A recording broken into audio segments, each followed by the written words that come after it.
Welcome to Critical Magic Theory, where we deconstruct the wizarding world of Harry Potter, because loving something doesn't mean you can't be critical of it. I'm Professor Julian Wamble, and today we're going to dive in to the incredible life and times of the one and only Molly Weasley. Have you ever wondered why Molly is so hard on her kids? Or to what extent is she prejudiced against creatures like Velas, and is that why she treats Fleur a certain way? Or why in the world, this one is personal for me, why in the world did she send that small egg to Hermione in Goblet of Fire after reading Rita Skeeter's article? Why? Well, today we're going to get into it. But first, do you all remember back in the 90s, for those of us who were alive then? If you weren't, don't say anything. I don't want to hear it. I don't want to know it. But theme songs back then were so good, and we all knew them and we'd sing along. And I thought, let's bring back the theme song. So let's bop and dance to this incredible music written and composed by my two friends, Mark Miller and Niles Luther. You need to dance. Let's go. We need to talk about Harry Potter.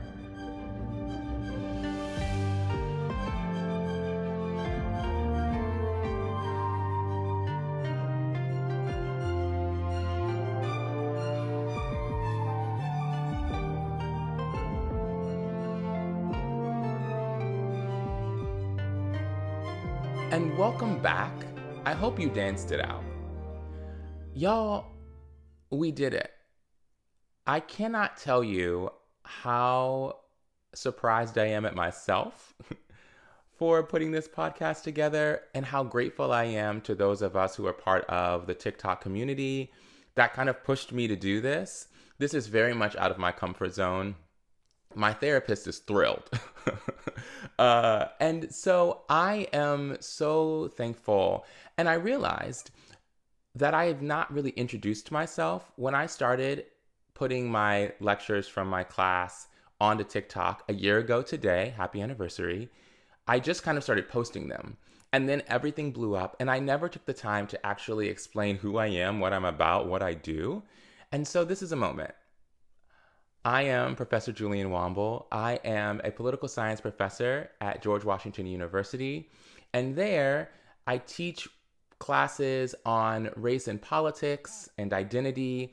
And I also teach a class that is very near and dear to my heart called Harry Potter and the Politics of Social Identity.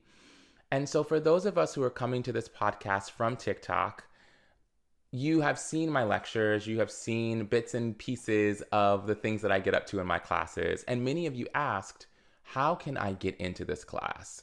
And since most of you probably don't want to pay the tuition or already have degrees, we had to think of a way to make this happen. And so this podcast came to be out of that. My journey with Harry Potter started when I was 8 or 9, and I went to a Scholastic book fair. If you know, you know. And if you don't know, again, don't tell me. But Scholastic book fairs were these magical wonderlands where once or twice a year, Scholastic, the book publisher, would come with their books, and they would bring kind of these trunks. And you would go to a certain place. At my school, it was the library, and you would go and buy books. So it's kind of like a portable bookstore. And I got Prisoner of Azkaban first, not really understanding the idea of what Harry Potter was. I just saw a kid on a broomstick, and I was like, this is my jam. And I bought the third book, realized it was the third book, went back and got the first and the second. Now, it's important to note that at my house, magic, witches, warlocks, the whole nine, completely not allowed, because devil. Which meant that I had to have all of it. And so I was reading these books in the dead of night. And so after the fourth book came out, I kind of had to out myself as a Harry Potter stan. And from then on, I was just completely consumed. And I would reread the books once a year, and I was so just kind of enraptured in this escapism that these books offered. I was caught up in watching Harry grow and learn as I was growing and learning. When Deathly Hallows came out and they were kind of leaving Hogwarts, I was graduating from high school. And so, for most of my childhood, my adolescence, and my teenage years, Harry Potter was such an integral part of it. And so, because of that, it's been such a big part of my life. There was a day where I was mowing the lawn, which is not something I do often, but when I do, I listen to Harry Potter audiobooks to pass the time. And I was thinking to myself, why is it that if Voldemort really is so pro pureblood, why doesn't he just promote more purebloods having babies, as opposed to kind of going out and running this whole scheme to get rid of Muggleborns and Muggles? And it occurred to me, oh, this is actually just about hate. It's not about being pro pureblood. And I really went down this whole rabbit hole. And that's how my class was developed. And that's how I kind of came up with the idea of thinking about how we understand the ideas of identity and the way that identity relates in political and social spaces, using Harry Potter as kind of a Trojan horse to kind of get people to have maybe more difficult conversations. And then it kind of snowballed, and here we are. What I want for this podcast is to do something very different than what I do in my class, which is to really dive into the characters and to think about what makes them tick, what makes them work, what makes them operate the way that we see them in the books, and to spend some time really going in on the ideas that have led our characters to this place, while also recognizing that some of the choices that they make are the byproduct of the author of these books. And while we're on the topic of J.K. Rowling, it is imperative for me to point out that I in no way promote or endorse any of her hateful and dangerous transphobic language. And to that, you may say, then why are you even doing this? Why are you teaching the class on Harry Potter? Why do you still consume the material that she's created? And I think that these are all really, really valid questions. And I think that there are a myriad of ways outside of ignoring all of the things that she's brought to bear completely to handle and to navigate this. The way that I conceptualize it is that if I can use her books as a way to help us think about the things and the deep-seated kind of programming that we have that has led to a space where transphobia and discrimination against trans women and non-binary individuals can kind of flourish, then that is incumbent upon me to do. And so by unpacking and diving in and being critical of these books, I think that there's a way for us to learn and to grow in a way that makes it so much more difficult for the beliefs of J.K. Rowling to find fertile ground in our minds and in our hearts. And I also think that Harry Potter serves as a great place to do that because J.K. Rowling wrote what she knows, which is oppressive structures and discrimination and privilege and prejudice that is kind of baked into a societal structure. And so throughout these books, we see so many of these things existing in ways that as children go very much unnoticed. And to me, that is terrifying. And one thing is true, Harry Potter isn't leaving the zeitgeist for the foreseeable future. People are going to keep consuming these books, the new TV show, the movies, the theme parks, all of these things. And so if there's a way for us to use the things that we know people are going to keep consuming as a way to teach them to not believe and endorse these ideas, let's do it. So I want to begin our journey in thinking about these characters at the top of the wizarding hierarchy. So the way that I think about this, we have our purebloods, we have our half-bloods, and we have our muggleborns. And then we have our squibs. We don't have that many of those. But I want us to dive in, and I want us to go in that order. And so I want to start with the Weasleys, because we love the Weasleys. They hold a very special place in our heart because of the way that they treat Harry. And I wanted to start with Molly because I think that there are so many things baked into her character that speak volumes about what it means to be a pureblood and also the sacrifices that one has to make when one goes against the societal grain. And so I asked you all 6 questions about Molly, and I want to go through them in what I want to call an arithmancy lesson.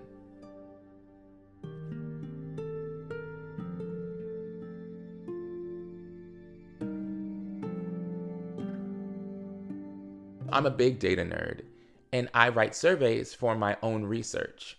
And I thought, nothing to me says community like a survey. And part of that is because I think that surveys allow for us to understand where our ideas and where our beliefs fit in to a collective. And so I put a survey up, 6 questions, open-ended questions. I said, this is your homework. I thought, well, maybe if I get about 100 people, we'll be good to go. I got 823 responses. You guys went so far beyond my expectations. I'm so grateful and really thinking, okay, Julian, you need to up the ante. So for next episode survey, I'm shooting for 1,000. Can we do it? I mean, that's not even that much. It's what, 800 and I'm a political scientist, not a mathematician. 200, no. This is embarrassing. Will this make the episode? I don't know. Anyways, less than 200 people. Anyways, that's less than 200 people. We can do this. And so I want to get into the stats. So the first question I asked is Molly Weasley a good person? Now I know, and you all made sure that I knew. These questions were hard. They lacked nuance, but it's the best way for me to aggregate your ideas and to think hard about what you actually believe. And so when I asked you all, is Molly Weasley a good person? About 60% of you said yes. 19%, give or take, said no. And 23% said don't know. This is fascinating to me because I think that what is clear and became clear as I looked at these numbers and as I read through your open-ended responses is that a lot of us are conflicted about Molly. And I think that this is what makes her such a compelling character because she is someone who is neither good nor bad. None of us are absolute in this regard, which many of you reminded me. What I want us to think about is what are the things that stick with us that made us think of these responses? I think if I had to answer this question, I would say yes. Because again, Molly contains multitudes, and I think the things that would make me say no, I can come up with an explanation for. Not necessarily an excuse or something to kind of absolve her, but something that I think would resonate enough with me that I wouldn't allow that to color completely the way that I see her. And it seems to me that many of us kind of fall into this category and a recognition that she is absolutely someone who, despite flaws, which we all have, has such a generous heart. And I think that this comes up in the next question that I asked, which is Molly Weasley a good wife? Where 76% of you said yes, 11%, give or take, said no, and 13% said don't know. And I think that if there's one thing that we know about Molly, it's that she loves Arthur. She is so supportive of him. She married into this family. I think as I did a little bit of research kind of on the internet about Molly, what became very clear to me was the reality that this is a woman who undoubtedly came from immense amounts of privilege. So she was a Pruitt, which is a very prominent pureblood family. And if we look at Auntie Muriel, who either married into the family or was a Pruitt herself, we know that she has a goblin tiara. We know that she holds prejudiced views towards Muggle-borns. And so we can see that that's undoubtedly the space out of which Molly came. She married into the Weasleys, a family without very much money, with a bad reputation because they were seen as blood traitors because they believed in the inclusion of Muggle-born and half-bloods. And so the fact that Molly then goes and marries Arthur speaks volumes because she was making meaningful sacrifices to do this. For me, The love that she has for Arthur is so incredible because it came at a very high price that I think no one is talking about. And I think in our criticisms of Molly, one of them is never that she's a bad wife. We see her be so supportive of her husband, despite the fact that he's working a job at the ministry that pays very little and is frowned upon. And all of that comes at a price socially. And she's willing to pay it. And she is and has paid it. And I think that that cannot go undiscussed. The next question that I asked was, is Molly Weasley a good mother? Now, this is where we see some variation, if you will. About 51% of us said yes. So that she gets the majority. 36% said no. And 13.1% said don't know. I am a person who struggles with Molly as a mom because I think that there are moments where she's not supportive of her kids, particularly Fred and George, who don't go the direction that she believes is best for them. I'm going to talk a little bit later about that. I think that many of us, and in your responses, talked about kind of the difference in her parenting between all the boys and Ginny. I think that there are a lot of very gendered ideas about this that come up very easily. I think that some of us were really struck by how much of a mother she was to Harry, and that this kind of informs the way that we think of her as a maternal figure, because she's not only just a mother to her kids, she's not only just a mother to Harry, she's a mother to everyone. To Tonks, to Remus, to Hagrid. She takes care of everyone. When we think of her role in the Order of the Phoenix, we see her fight one time at the very end, but she is taking care of everyone at headquarters. She's cleaning the house. Now, some of this is bothersome and speaks to J.K. Rowling's internalized misogyny, but I do think that the role that she plays is one of taking care of literally everyone. And she is, and so to that end, I think there is something to be said about, who she is as a mother. We also recognize that, again, because of the way that J.K. Rowling writes this character, we don't know anything about her. And so her role as a mom is all that we get to see, really. And I think that that means that we hold her to a standard that we would hold mothers now in the year of our Lord 2024. Someone wrote in their open-ended response, there is no way to be a good mother and give attention to every single one of your kids when you have 7 of them, let alone undivided attention. And that really hit me because I thought, yeah, that's hard. And some of us would say, well, then why did she have so many kids? We're not getting into that. That's not our business. The fact is that she did. And that's difficult. And as a person who, again, is not a parent, I cannot imagine. I can't imagine having 1 child, let alone 7. And having to try and create a space that feels safe and wanting what's best for them. And so I recognize and I can appreciate the variance, and I can appreciate the 36% of people who said she's not a good mom.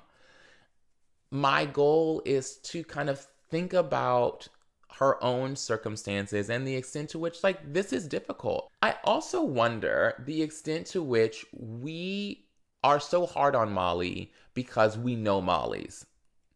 What I have found in kind of my own investigation and my engagement with some of us is that many of the characters that we have the strongest feelings about and are unwilling to give some sort of redemption arc are characters that we know in our real lives and have very preconceived strong ideas about who they are as people. And so perhaps that's what's happening here with Molly. The next question was, is Molly Weasley a good pureblood? We were pretty much split into thirds, with 37% saying yes, 34% saying no, and about 29% saying don't know. This was a tricky question because it's all about how you interpret it. Is she a good pureblood, like as in she is a pureblood who goes against the grain? Or is she a good pureblood because she buys into the prejudices and beliefs that come along with being a pureblood? I'm not going to define that for you, because this is going to be a survey that you get for every character that we have an episode about, and I'm not going to bias you. But I do think it's interesting to look and see at how divided people were in this idea. And it's probably because of the way that the question is worded. The next question was another tricky one. Is Molly Weasley a hero? What does it mean to be a hero? That's up to you. I should let you know right now. Random outburst in song, that's my jam. That's my way. But for the question, is Molly Weasley a hero? 44% of us said yes, 41% of us said no, and 15% said don't know. This is interesting. And when asked, many of us brought up the idea that she killed Bellatrix, and that she was part of the Order, and that she fought against Voldemort, and that this inherently makes her a hero. Some of us said, well, we don't really get to see her in that much action outside of those moments, and so it's difficult. Some of us invoked the idea of just the sheer number of sacrifices she made so that other people in her circle and in her orbit could do this. I think she's a hero. And the last question is Molly Weasley a good friend? Now, this one was hard. And that's made evident in the responses, where 42% said don't know, 32% said no, and 27% said yes. By my estimation, we do not have enough information to actually answer this question. Someone wrote, I feel like we don't quite have enough information about her marriage or friendships. I don't even think she has any to determine whether or not she's a good wife or friend. Someone else wrote, how Molly is a friend is not touched on so much, but she cared about Tonks, and I think that the Weasleys' home was somewhere friends could go for love and support and probably a good meal.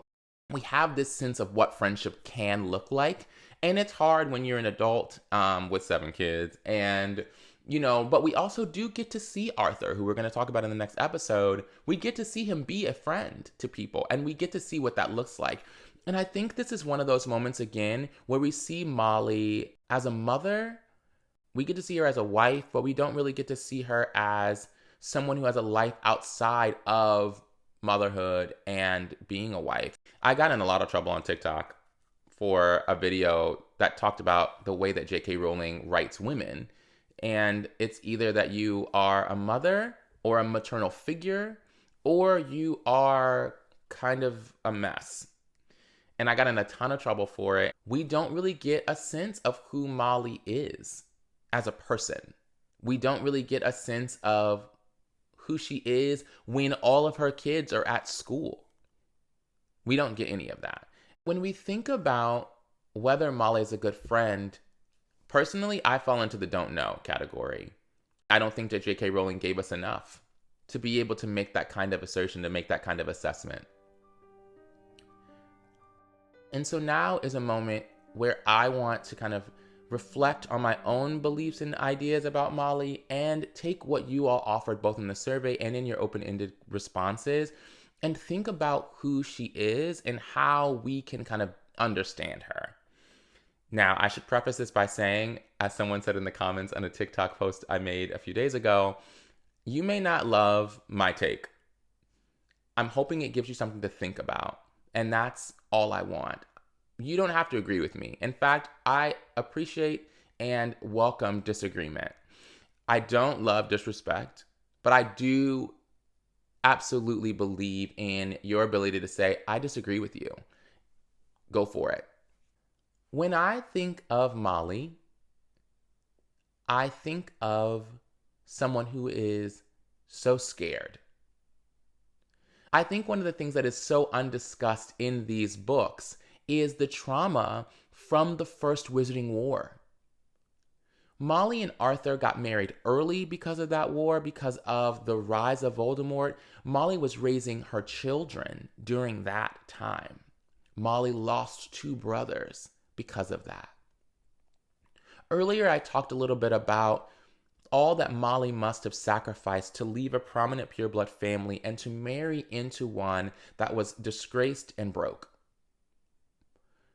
One thing that I have heard so much from my own parents and from friends who are parents is you just want your kids to have a life that is better than yours. And Molly knows the cost. She's paid the price for love. She's paid the price for having progressive beliefs in a society that is so strict and stringent in its belief structure and its desire to oppress Muggle-born and non-magical people. She knows all of that and has experienced it firsthand. And I think she recognizes that her children had no choice in entering into the world and having the signature Weasley red hair and the Weasley last name, but she knows what that's going to cost them. And she's terrified. She knows that when they go into spaces, people are going to know who they are immediately. And all the preconceived ideas, all of the privileges that they're supposed to have, all that is going to be gone because they're Weasleys. And so my thought is that everything that she wants for her kids and why she pushes them so hard is because she knows that all the privileges that they're supposed to have as pureblood people will not be applied to her kids. And she's terrified about what that means for their futures. So that when I think about why she's so hard on Fred and George and why she's such a stickler for the Hogwarts to Ministry pipeline, it's because she wants what's best for her kids, but she's so afraid that if they deviate even a little bit, that because of who they are and what she and Arthur believe outright and publicly, it's going to cost them everything. One of the other big things that came up in the comments was the way that she treats Hermione and Fleur. And I think that this is where the writer's own gendered beliefs come to play. Because I think that J.K. Rowling at no point in any of these books writes women characters who like one another. We have a couple of moments where kind of Ginny and Hermione get along, but mostly that's when they are ganging up on Fleur.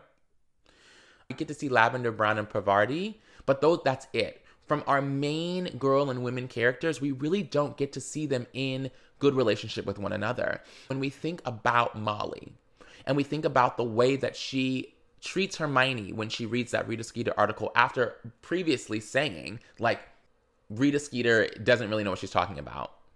And then all of a sudden, she absolutely believes it when it comes to Hermione. I think it speaks volumes about the effective patriarchal structure makes it so much more difficult for women to befriend one another and not be in constant competition with one another.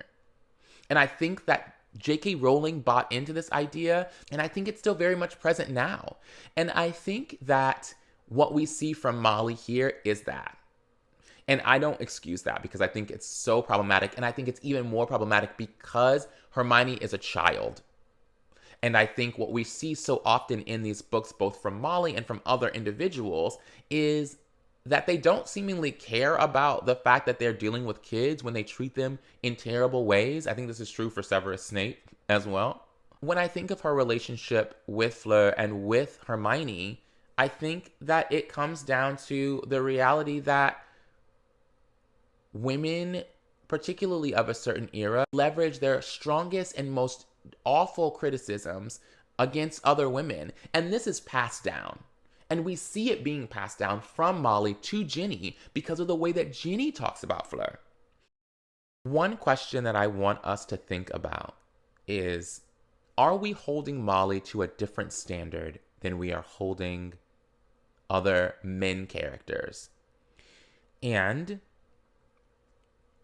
is part of the reason why we are so upset with Molly because she is part of this family who is supposed to be a safe haven, and yet there are characters who she makes feel unsafe. Because that resonates with me. At the end of the day, for me, Molly is a product of her generation, as many of you have said, who is terrified of the world that her kids are in. who has not dealt with her own trauma and is passing it down, both in terms of her gender politic, both in terms of just the sheer politics of the space as a pureblood person who believes in equality. And it's all being passed down and trickled on through her children. I think she is someone who is easily and justifiably overwhelmed by the world and the life that she's in. And I think that more than anything, she just wants what's best for everyone in her orbit. She just does not know how to communicate that without forcing them to see it the way that she sees it. To me, Molly embodies a very specific kind of person who has so much unresolved trauma that they don't self-reflect very often, because if they do, they will break down. And so they cling to the things that they believe so tightly, because if they let it go, what else do they have? In 2 weeks, for the next episode, we're going to be talking about Molly's husband, Arthur. And in particular, I want to think about how it is that Arthur is seemingly so unbothered by the financial situation that they're in, by just the general, she doesn't seem to have the same hangups as Molly in terms of wanting their kids to go and do the ministry pipeline. That all seems to be coming from Molly. So what is Arthur's deal? There will be a survey, same questions, same opportunity. And I want us to think about the meaningful differences between these two individuals, why it is that it exists the way that it does. And we're gonna dive in to Arthur's beliefs about muggles, because I made a post a couple of days ago and y'all went there. Until then, be critical and stay magical, my friends. This has been an episode of Critical Magic Theory. I'm Professor Julian Wamble, and I want to make a special thanks to all of the many people on TikTok who have encouraged me to do this and have been so supportive. Again, my friends Mark Miller and Niles Luther for the music. If you want to join the merry throng on social media, feel free to follow me at ProfW, PROFW on TikTok, at prof.jw on Instagram, and Critical Magic Theory on YouTube. See you next time.